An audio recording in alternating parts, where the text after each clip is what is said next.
L'art est un levier de vivre ensemble. Ça va presque de soi pour la ville de Clamart. Il s'agit pour nous déjà d'aller au-devant des populations, de proposer une politique culturelle ambitieuse, et c'est ce que nous faisons.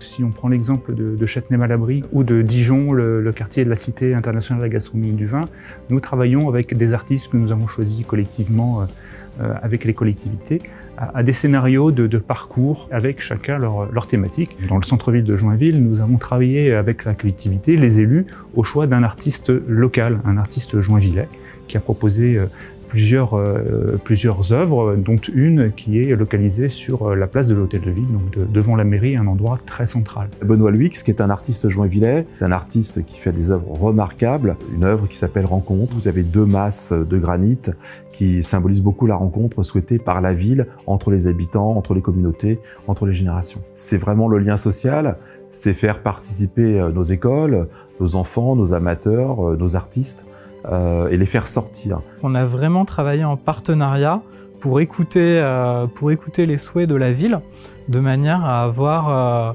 une œuvre aboutie qui corresponde à nos attentes en tant que promoteur pour nos futurs résidents et qui corresponde aussi aux besoins du quartier. C'était important pour la ville, à un moment donné, qu'on trouve une cohérence et qu'on essaye de mettre en valeur ce travail des différents artistes. On a vraiment souhaité que chaque projet puisse recueillir une œuvre d'art, qu'elle soit accessible depuis le domaine public, visible pour le plus grand nombre, quand bien même, effectivement, elle est en particulier dédiée à nos acquéreurs, mais elle est ouverte sur la ville et je pense que c'est vraiment la démarche dans laquelle Eiffage Immobilier s'inscrit.